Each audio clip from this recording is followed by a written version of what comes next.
तो JKP constable का आज मॉक टेस्ट 5 आपके सामने आ चुका है। एक बार फिर से 4 मॉक टेस्ट पहले कवर हो चुके हैं, जहाँ पे सभी तरह के सब्जेक्ट्स आपके कवर किए जाते हैं। जेकेपी के लेवल को ध्यान पे रखते हुए पेपर आपके लिए डिज़ाइन करे जा रहे हैं, एक्सपेक्टेड क्वेश्चंस आपके सामने लाए जा रहे हैं। आज का मॉक टेस्ट 5 रहने वाला है और आज जैसे आपको मैंने ऑलरेडी बताया था, जैसे जैसे मॉक टेस्ट आगे बढ़ते जाएगा वो पैटर्न में चेंज देखने को मिलेगा। आज का जो पैटर्न है, आज का जो मॉक टेस्ट 5 आपके सामने आ रहा है, इसमें क्या होगा, इसमें रैंडम क्वेश्चंस होंगे। मतलब प्रॉपर अभी तक क्या था कि रीजनिंग के क्वेश्चंस पहले 4-5 है, तो पहले 4-5 रीजनिंग के क्वेश्चन होंगे, फिर मैथ के क्वेश्चन, फिर इंग्लिश के क्वेश्चन। अभी आज का क्या होगा, आज प्रॉपर पैटर्न नहीं होगा, कहीं पे भी रीजनिंग का क्वेश्चन आ जाएगा, कहीं पे भी इंग्लिश का क्वेश्चन आ जाएगा। ऐसे जगह में कई बार होता है, इसी बात को ध्यान पर रखते हुए आज का पैटर्न डिसाइड करेगा और पैटर्न बनाया गया है। तो स्टार्ट करते हैं आज की इस वीडियो को। फर्स्ट क्वेश्चन आपके सामने स्क्रीन में आ रहा है, यहाँ पे कहा जा रहा है how many total seats are there in Rajya Sabha. Rajya Sabha में टोटल कितनी सीट्स आपसे वो कहा जा रहा है। यहाँ पे जो क्वेश्चन में कहने का मतलब आपसे पूछा जा रहा है कि मैक्सिमम जो टोटल कैपेसिटी होती है राज्यसभा की वो कितनी होती है। 4 तरह के ऑप्शन आपको देखने को मिल रहे हैं। तो जो मैक्सिमम स्ट्रेंथ बताई गई राज्यसभा की वो 250 बताई जाती है। तो यहाँ पे 250 ऑप्शन नंबर डी में देखने को मिल रहा है। आप लोग option number D correct answer हो जाएगा, है ना। तो फिर बाकी 233 आपको पता है जो प्रेजेंट की स्ट्रेंथ है उसका 233 स्टेट वगैरह से यूटी सेलेक्ट हो जाते हैं, 12 जो है नॉमिनेट करते हैं, तो मैक्सिमम स्ट्रेंथ जो कि बनती है 245 की बन जाती है। ऐसे जो टोटल स्ट्रेंथ रखी गई है वो कितने रखी गई, 250। आपसे वही पूछा गया, option number D correct answer हो जाएगा। राज्यसभा की बात करेंगे, अपर हाउस भी कहा जाता है, काउंसिल ऑफ स्टेट के नाम से भी जाना जाता है। ये क्वेश्चन आपको पता होने चाहिए। आगे चलेंगे, आज का सेकंड क्वेश्चन आपके सामने स्क्रीन में है। देखिए इस क्वेश्चन में कहा गया है if p% of p is 36 then p is equal to. अगर p% निकाला जाए p का, p% ऑफ p जो है वो 36 के बराबर है, ये आपको बोला हुआ है। तो p की वैल्यू क्या हो जाएगी, आपको तो p% का मतलब क्या हो जाएगा, p/100।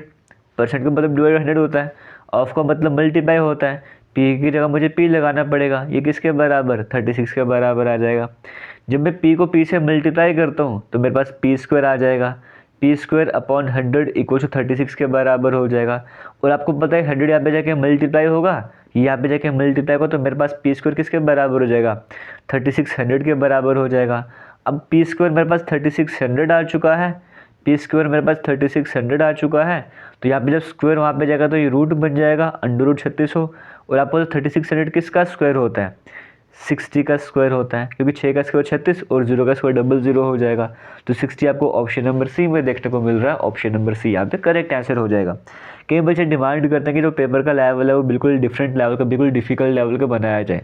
पेपर सेट करने में तो आप मुझे बोलोगे मैं किसी भी लेवल का पेपर सेट कर सकता हूँ, लेकिन एक बात को आपको समझना पड़ेगा कि जेकेपी कांस्टेबल के एग्ज़ाम में और जेकेपी एसए के एग्ज़ाम में डिफरेंस आता है। अगर जेकेपी कांस्टेबल के पेपर को भी जेकेपी एसआई लेवल का बना दिया जाएगा तो दोनों ही पेपर में डिफरेंस क्या आ जाएगा, तो 10th बेस और ग्रेजुएशन बेस में डिफरेंस ही क्या रह जाएगा अगर दोनों का लेवल एक ही रखा जाएगा। तो जो क्वेश्चन आपके सामने आते हैं ये बेसिक से लेके मॉडरेट लेवल तक के होते हैं। कुछ क्वेश्चन आप में 100 में से आप बोलोगे तो हाँ 100 में से 15 के क्वेश्चन करीब क्वेश्चन ऐसे हो सकते हैं जो डिफिकल्ट लेवल के देखने को मिलेंगे, 50 के करीब क्वेश्चन मॉडरेट लेवल के मिल सकते हैं, बाकी इजी लेवल के मिल सकते हैं। ऐसा पैटर्न देखने को मिल सकता है। लेकिन आप बोलोगे 100 में से जो है वो 50 क्वेश्चन बिल्कुल डिफिकल्ट लेवल के बन जाएंगे, तो वो गलत होने वाला, वैसा नहीं होने वाला है। इतनी बात आपको समझना होगा। हाँ 15-20 क्वेश्चन डिफिकल्ट हो सकते हैं, बट 15-20 क्वेश्चन की वजह से पूरे पेपर को डिफिकल्ट नहीं मान सकते हो, बाकी पेपर आने पर ही पता लगेगा।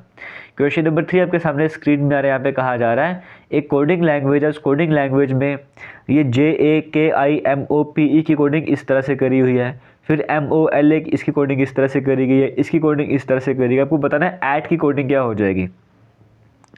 तो ऐट की कोडिंग बतानी हमें, देखना है ऐट हमें कहाँ पर देखने को मिल रहा है, ऐट हमें यहाँ पर देखने को मिल रहा है। तो मैं काम करूँगा, बाकी सब कुछ हटा दूंगा, सिर्फ ऐट पे फोकस करूँगा। तो पहले मुझे क्या करना है, पहले मुझे ए को हटाना है। तो ए मुझे यहाँ पर भी देखने को मिल रहा है और ए मुझे यहाँ पर भी देखने को मिल रहा है। इन दोनों स्ट्रक्चर में मुझे ए अगर देखने को मिल रहा है तो उनकी कोडिंग में भी कुछ ना कुछ कॉमन देखने को मिल रहा होगा। इन दोनों जगह में मुझे कॉमन क्या देखने को मिल रहा है, अगर मैं ध्यान दूंगा कुछ और भी कॉमन है क्या, ठीक है, ए भी कॉमन है और लीप भी कॉमन है। तो ए और लीप दो तरह के वर्ड्स मेरे पास कॉमन है, तो दो तरह की कोडिंग भी कॉमन होगी। एक एमओ कॉमन था, एमओ मैंने काट दिया। और क्या कॉमन है यहाँ पे दोनों जगह में, बोले KI भी कॉमन है, तो KI भी मैंने काट दी, क्योंकि दो वर्ड सेम है तो दो कोडिंग भी सेम रही होंगी। अब मुझे फ्रॉग को भी काटना है। फ्रॉग मुझे यहाँ पर भी देखने को मिल रहा है, इस वाले सेंटेंस में मुझे फ्रॉग देखने को मिल रहा है। तो फ्रॉग दोनों जगह से काट दिया। अगर फ्रॉग दोनों जगह से काट दिया तो ये जो इसकी कोडिंग है और इसकी कोडिंग में भी कुछ ना कुछ कॉमन देखने को मिलेगा। वो JA मुझे यहाँ पे भी देखने को मिला, JA मुझे यहाँ पर भी देखने को मिला। तो बच गया PE और बच गया ऐट। तो ऐट की कोडिंग हो जाएगी PE, जो कि ऑप्शन नंबर ए में देखने को मिल रहा है, वो मेरे पास करेक्ट आंसर हो जाएगा। आगे चलेगी क्वेश्चन नंबर 4 की बात करें, कहा जा रहा है।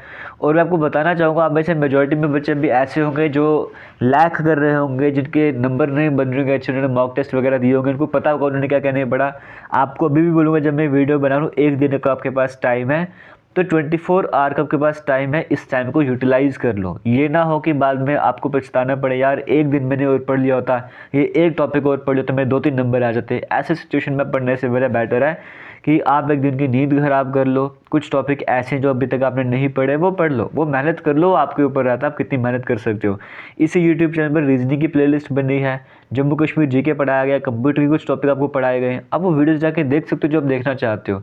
अपने तैयारी को बूस्ट कीजिए, एक दिन का टाइम है, जितना जोर लगा सकते हो जोर लगा दो, बाद में पछताना ना पड़े। वो भी बच्चे हैं जो एज रिलैक्सेशन की डिमांड कर रहे थे, वो एक मौका ढूंढ रहे थे, उन्हें तो मौका नहीं मिला, लेकिन आपके पास मौका है और मौके के बाद एक दिन का आपके पास टाइम है, जितनी मेहनत हो सकती है मेहनत कर लो। मेरी तरफ से आपको ऑल दी बेस्ट। आगे चलेंगे क्वेश्चन नंबर 4 की बात करें, कहा जा रहा है a 75 metre long train is moving at 20। और एक आप बात बताना चाहूँगा, अगर मैं बेटर फील करा मेरे, क्योंकि मैं लाइव आके तो, क्योंकि मेरे कोल्ड है फीवर वगैरह, तो मैं ज़्यादातर कंटिन्यूस नहीं पढ़ा सकता, फिर भी कोशिश करूँगा अगर मैं किसी तरह से मैनेज कर पाया तो कल के दिन मैं आपको मैराथन क्लास के लिए ज़रूर लेकर आऊँगा। A 75 meter long train is moving at 20 kilometre per hour, it will cross a man standing on the platform. कहा जा रहा है एक 75 मीटर की ट्रेन है जो कि 20 किलोमीटर पर आवर की स्पीड से जो है वो मूव कर रही है।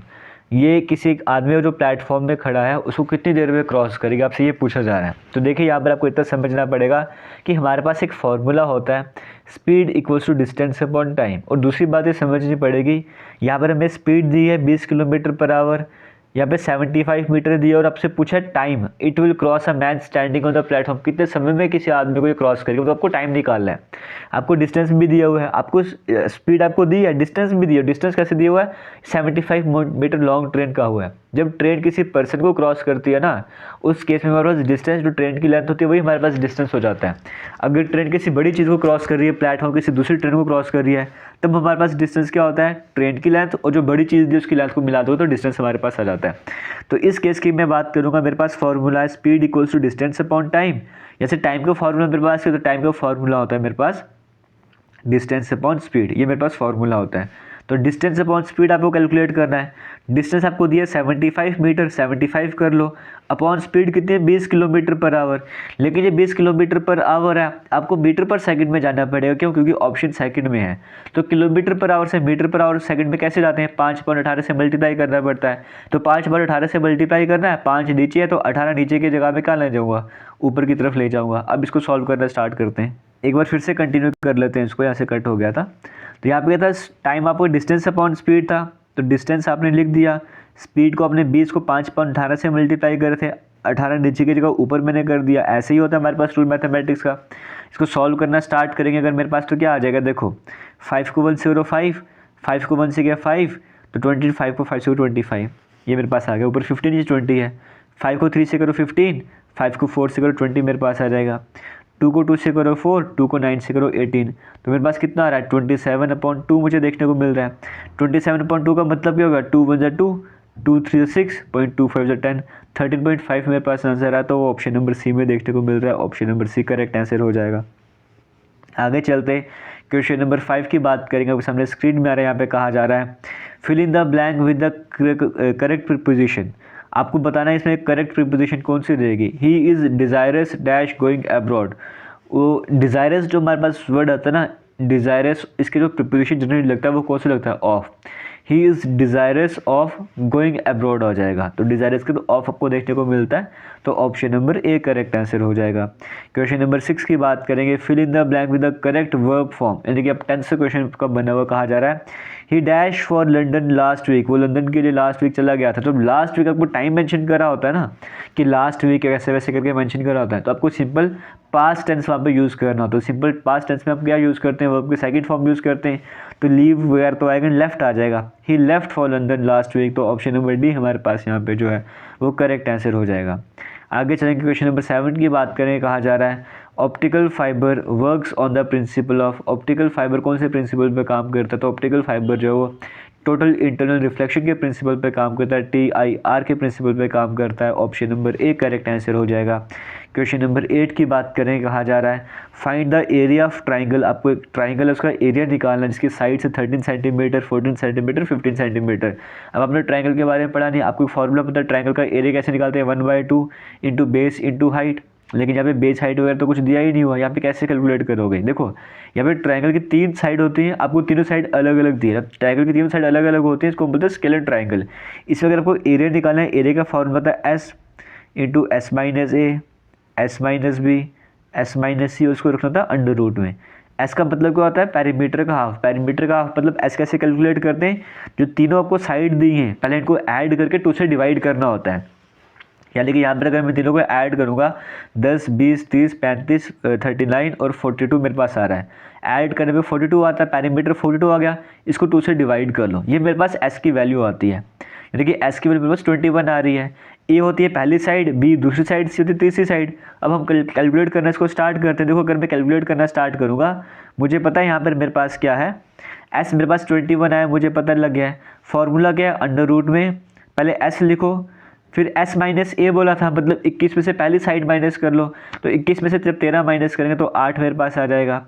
फिर 21 में से मेरे दूसरी साइड माइनस करनी है, 21 में से जब मैं 14 माइनस करूँगा तो 7 आ जाएगा, 21 में से जब मैं 15 माइनस करूँगा तो 6 मेरे पास आ जाएगा। अब इसको मुझे कैलकुलेट करना है, तो कैलकुलेट कर लेते हैं। देखो 21 को अगर मैं 6 से मल्टीप्लाई करूँगा तो 6 6 जो 12 126 आ जाएगा, 8 को 7 से करूँगा तो 56 मेरे पास आ जाएगा।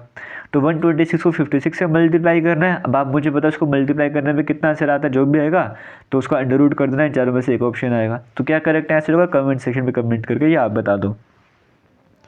क्वेश्चन नंबर 9 की तरफ बढ़ेंगे, कहा जा रहा है which UN organisation deals with population problems, कौन सी UN ऑर्गेनाइजेशन ऐसी जो पॉपुलेशन प्रॉब्लम से डील करती है। तो यहाँ पे 4 तरह के ऑप्शन आपको दिए गए, करेक्ट आंसर का आपको वो बता रहे हैं। देखो जो करेक्ट आंसर इसका हो जाएगा वो हो जाएगा यूनाइटेड नेशंस FPA, ये हमारे पास आ जाएगा। हम जनरली कहते हैं यूनाइटेड नेशंस पॉपुलेशन फंड, इस तरह से कहते हैं ना। तो United nation population fund UNPF तो ऑप्शन में है ही नहीं हमारे पास, तो हम क्या बोलेंगे, अब यूनाइटेड नेशन पॉपुलेशन फंड है ही नहीं है। लेकिन यूनाइटेड नेशन पॉपुलेशन फंड का एक और नाम होता है, वो क्या नाम होता है, UNFPA, United Nations fund for population activities. इसका मतलब option number C correct answer हो जाएगा। 1962 में इसकी फॉर्मेशन होती है। इसके हेडक्वार्टर कहाँ देखने को मिलेंगे, न्यूयॉर्क में इसके हेडक्वार्टर देखने को मिलेंगे। आगे चलेंगे, क्वेश्चन नंबर 10 की बात करेंगे, इसे कंटिन्यू करते हैं। यहाँ पे कहा जा रहा है find the value of 2/7 of, इसकी वैल्यू आपको निकालनी है। देखो 2/7 ऑफ का मतलब मल्टीप्लाई 105 कर लो, इक्वल्स टू जो क्वेश्चन मांगा वहाँ पे x लिख दो, मल्टीप्लाई बाई 90 कर दो, मतलब आपको x की वैल्यू कैलकुलेट करनी है। तो अगर मैं यहाँ पे कैलकुलेट करना स्टार्ट करूँ, 7 को 1 से करो 7, 7 1 7, 35 चल जाएगा, तो 7 5 35, तो मेरे पास 30 यहाँ पे बच चुका है। मैं बोलूँगा 30 इक्वल्स टू x इंटू 90, ये 90 दूसरे जाके डिवाइड में आ जाएगा, तो 30/90 इक्वल्स टू x हो जाएगा। 0 0 कैंसिल, 3 को 1 से करो 3, 3 को 3 से करो 9, तो 1/3 आ जाएगा, जो कि ऑप्शन नंबर C में देखने को मिल रहा है। आगे चलेंगे, क्वेश्चन नंबर 11 की बात करें, कहा जा रहा है which of the following countries is not a member of SAARC, इनमें से कौन सी कंट्री ऐसी है जो कि सार्क का मेंबर नहीं है, आपको वो बताना है। इंडिया, अफगानिस्तान, नेपाल या फिर म्यांमार, कौन सार्क का मेंबर नहीं है, आपको ये बताना है। तो देखिए आपको बताना चाहूँगा, सार्क की बात करेंगे, साउथ एशियन एसोसिएशन और रीजनल कॉर्पोरेशन की बात करेंगे। इसके मेंबर कौन कौन है, अफगानिस्तान इसका मेंबर है, बिल्कुल है। क्या बांग्लादेश इसका मेंबर है, बिल्कुल है। क्या भूटान इसका मेंबर है, बिल्कुल है। क्या इंडिया इसका मेंबर है, बिल्कुल है। क्या मालदीव्स इसका मेंबर है, बिल्कुल है। क्या नेपाल आपको बता दिया। क्या अफगानिस्तान है, बिल्कुल है। पाकिस्तान भी है, श्रीलंका भी है। तो म्यांमार नहीं है, तो option number D correct answer हो जाएगा। और सार्क के हेडक्वार्टर कहाँ पर आ जाएंगे, नेपाल यानी कि काठमांडू में आ जाएंगे। आगे चलते हैं, क्वेश्चन 12 की बात करें, कहा जा रहा है if the cost price of 25 pence is equal to the selling price of 20 pence. कहा जा रहा है कॉस्ट प्राइस 25 पेन का किसके बराबर है, सेलिंग प्राइस ऑफ 20 पेंस के बराबर। तो बताओ प्रॉफिट परसेंट कितना हो जाएगा। देखिए यहाँ पर आपको इतना समझना पड़ेगा, यहाँ पे कहा जा रहा है CP कितना 25 पेन का किसके बराबर है, SP ऑफ 20 पेन के बराबर है। तो प्रॉफिट परसेंट कितना है, यहाँ पे मैं CP/1 SP अगर मैं करना स्टार्ट कर दूंगा तो ये 20 वहीं पे रहेगा, ये 25 डिवाइड में चला जाएगा। देखिए SP 25 है और CP 20 है, तो कॉस्ट प्राइस 20 है, सेलिंग प्राइस 25 है, ज़्यादा मैंने 20 में खरीदा, 25 में बेच रहा हूँ, तो मुझे 5 का फ़ायदा हो रहा है, तो प्रॉफिट कितना हो रहा है 5 का। लेकिन प्रॉफिट परसेंट निकालना है वो कैसे निकालते हैं, profit divided by CP multiplied by 100, इसी फॉर्मूले से कैलकुलेट करते हैं। 0 0 कैंसिल हो जाएगा, 2 को 5 से करो 10, तो 5 को 5 से मल्टीप्लाई कर 25, सॉरी, तो 25% मेरे पास जो प्रॉफिट परसेंट आ जाएगा। ऑप्शन नंबर बी यहाँ पर करेक्ट आंसर हो जाएगा। आगे चलेंगे क्वेश्चन नंबर 13 की बात करेंगे। अभी सामने स्क्रीन भी आ रहा है, कहा जा रहा है which of the following is not the unit of time, इनमें से क्या है जो टाइम की यूनिट नहीं है, आपसे वो पूछा गया। देखो solar day, microsecond, leap year, ये सभी टाइम की यूनिट हैं, बट जो पैरालैक्टिक सेकंड आपको देखने को मिल रहा है ये टाइम की यूनिट नहीं है। चाहे इसमें सेकंड आपको देखने को मिल रहा है, बट कन्फ्यूजन नहीं क्रिएट करनी है। आपने पार्सेक ज़रूर सुना होगा, पार्सेक को ही पैरालैक्टिक सेकंड कहते हैं ना। ये डिस्टेंस का यूनिट है, जो कि अब astronomical distance of heavenly bodies के डिस्टेंस वगैरह मेजर करते हैं, वहाँ पर ये काम आता है। तो पार्सेक की बात करेंगे, डिस्टेंस का यूनिट है, ना कि टाइम का यूनिट है। वही आपसे पूछा गया था। ऑप्शन नंबर सी यहाँ पे करेक्ट आंसर हो जाएगा। क्वेश्चन 14 में कहा जा रहा है meaning of the idiom pi in the sky. Pi in the sky एक इडियम है, इसका क्या मतलब है आपको ये बताना है। तो पाई इन द स्काई का मतलब है, देखने में तो आसान लगता है बट वो पॉसिबल नहीं होता, तो something not possible. Option number B यहाँ पर जो है वो करेक्ट आंसर हो जाएगा। आगे चलते क्वेश्चन नंबर 15 की बात करें। कहा जा रहा है ये लेटर सीरीज से क्वेश्चन आपके सामने बना हुआ है। यहाँ पे आपको ब्लैंक में क्या है आपको वो बताना है। देखो पैटर्न अगर ध्यान दिया जाए तो यहाँ पर क्या है, सभी जगह आपको सेकंड और फोर्थ लेटर कॉमन देखने को मिल रहा है। यहाँ पर भी एल है, यहाँ पर A, L A L A L A, मैं तो यहाँ पर भी हमारे पास क्या हो जाएगा, यहाँ पर एल और लास्ट में ए होगा। तो ऐसा तो सभी ऑप्शन में देखने को मिल रहा है, वहाँ से हम आंसर नहीं बता सकते, हमें स्टार्टिंग से चेक करना पड़ेगा। ई है जो कि 5th नंबर पे आता है, जी 7th नंबर पे आता है, आई 9th नंबर पे आता है, तो दो का गैप चल रहा है। आगे 11 और एम 13 नंबर पे आता है, और 11वें नंबर पे तो के आता है, तो के से 2 ही ऑप्शन हमारे पास चल रहे हैं। अब आगे कंफर्म कर लेते हैं। एफ़ की मैं बात करूँगा, थर्ड लेटर की मैं बात करूँगा, तो एफ़ मुझे पता है 6 नंबर पर आता है, यहाँ पे एच 8 नंबर पे आता है, जे 10th नंबर, फिर दो का गैप चल रहा है, 12 नंबर पे बस एल आता है, तो के एल एल ए आपको ऑप्शन नंबर डी में देखने को मिल रहा है। ऑप्शन नंबर डी यहाँ पे करेक्ट आंसर हो जाएगा।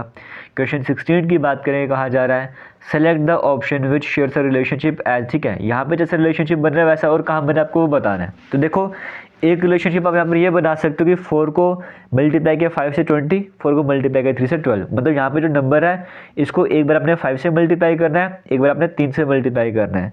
अगर मैं यहाँ पे देखूँ तो यहाँ पे वो पैटर्न कहीं पर भी वो पैटर्न फॉलो नहीं हो रहा, तो मुझे और पैटर्न लगाना पड़ेगा। अब और पैटर्न मेरे पास क्या बन रहा है, अगर मैं इन सभी को ऐड करना स्टार्ट कर दूँ तो 20, 10, 30, 2, 32, 36, इन सभी को ऐड करने पे 36 बन रहा है।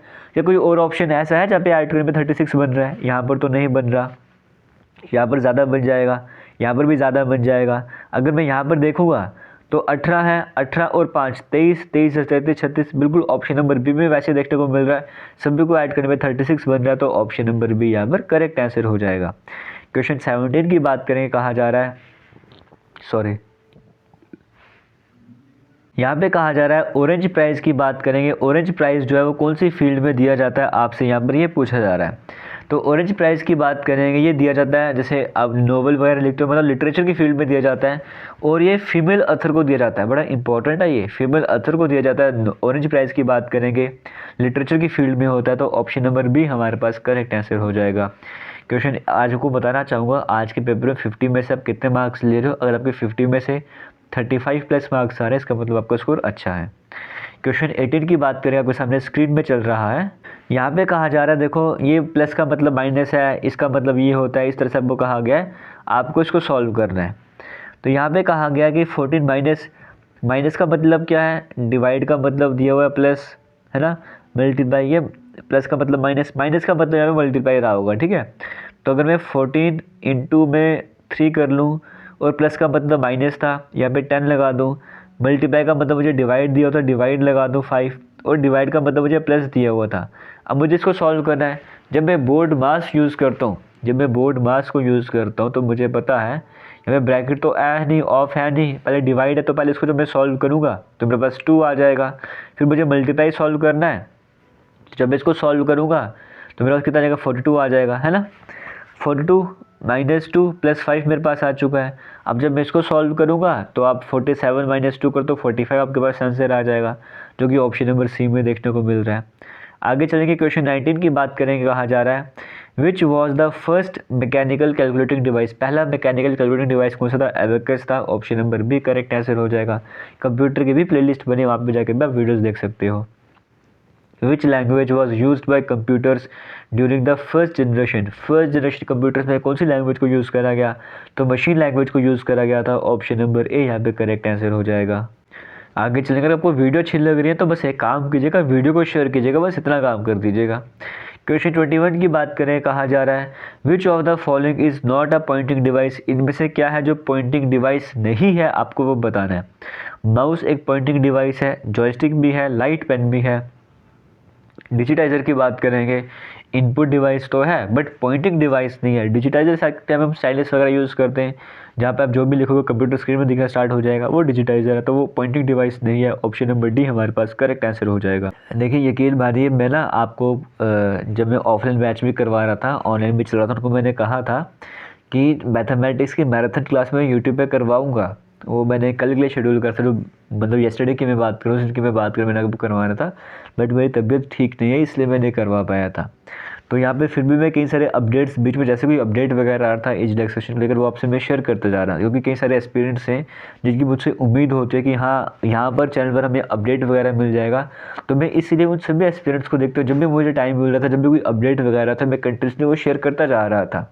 अब उसमें कुछ एक्सपीरियंस की सोच अलग होती है कि ये इस चक्कर में कर रहे हैं, वो चक्कर में कर रहे हैं, लेकिन आप सभी जो एक्सपीरियंस कमेंट करते हैं, नेगेटिव कमेंट्स की तरफ आते हैं कि मैं व्यूज़ के लिए ऐसा करता हूँ। सिंपल सी बात है, कोई भी इंसान, अगर मैं यूट्यूब पे काम करता हूँ, व्यूज़ तो मुझे चाहिए।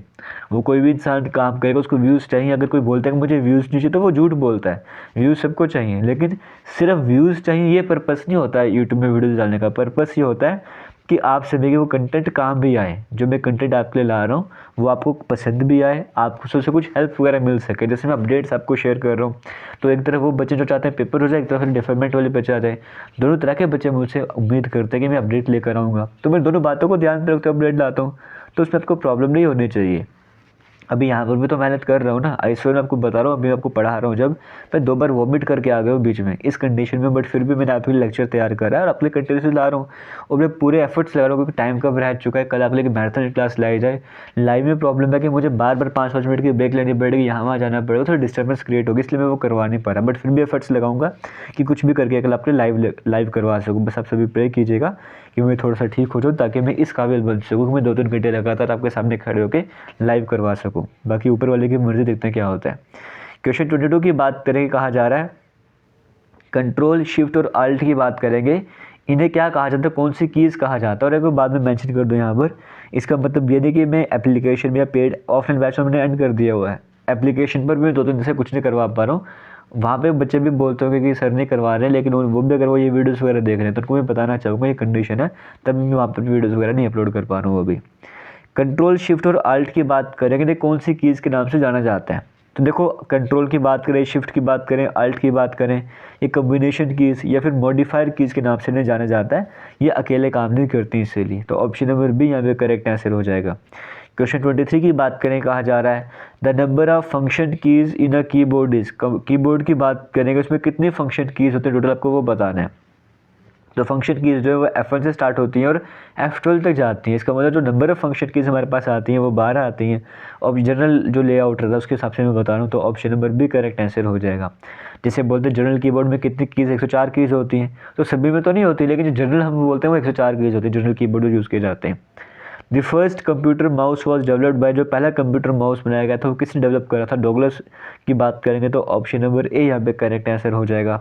क्वेश्चन 25 की बात करें, कहा जा रहा है चूज़ द करेक्ट एंटोनियम, ठीक है। मेलिफ्लुस की बात करेंगे, इसका जो करेक्ट एंटोनियम अपोजिट भी आपको बताना है। मेलिफ्लुस वॉइस हम बोलते हैं बहुत ही बेहतरीन सॉफ्ट वॉइस के बारे में हम यूज़ करते हैं, तो इसका एंटोनियम की जगह हार्श एंटोनियम हो जाएगा, जो सॉफ्ट ना हो, जो मेलोडियस ना हो, जो ट्यूनफुल ना हो, तो ऑप्शन नंबर ए हार्श आपको एंटोनियम बताना था।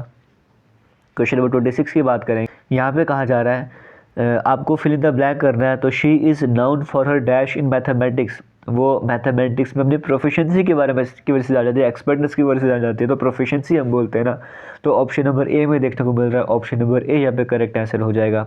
क्वेश्चन 27 की बात करें, कहा जा रहा है select the synonym of the given word obsolete, obsolete का सिनोनिम सेम मीनिंग क्या हो जाएगा, आपको वो बताना है। तो ऑब्सोलीट का मतलब होता है जो आउट ऑफ डेट हो गया हो, आउटडेटेड, एक्सपायर हो गया हो, इस तरह से आप बोल सकते हो, जो एंड हो गया हो। तो ऑप्शन नंबर सी आउटडेटेड इसका सिनोनिम हो जाएगा, option number C correct answer हो जाएगा। क्वेश्चन 28 की बात करेंगे, कहा जा रहा है करेक्ट पंक्चुएशन आपको बतानी है। तो मैं आपको सिंपल सीधे आंसर बताऊंगा, जो करेक्ट आंसर है वो देखो, आप में से कई बच्चे इसको चुनेंगे, बट जो करेक्ट आंसर है वो ये हो जाएगा, I want to buy a new dress but I don't have enough money. आप बोलोगे बट लगा दे, फिर कॉमा लगाने की ज़रूरत क्या है। I want to buy a new dress independent clause है, I don't have enough money independent clause है। मतलब इस सेंटेंस को अगर अकेले पढ़ोगे पूरा मतलब शेयर कर रहे हैं। जब इस तरह के दो सेंटेंस इंडिपेंडेंट क्लॉज हमारे सामने आ जाएं, इंडिपेंडेंट क्लॉज मतलब वो किसी में डिपेंड नहीं कर रहे, अपने आप में पूरा मतलब बता रहे हैं, तो उनको अगर बट वाला कंजक्शन जोड़ने का काम करता है तो कॉमा से वो सेपरेट किया जाता है। तो इसका मतलब ऑप्शन नंबर ए यहाँ पे करेक्ट आंसर हो जाएगा। क्वेश्चन 29 की बात करेंगे, कहा जा रहा है in which of the following hemisphere is India located. ये कौन से हेमिस्फीयर में आता है।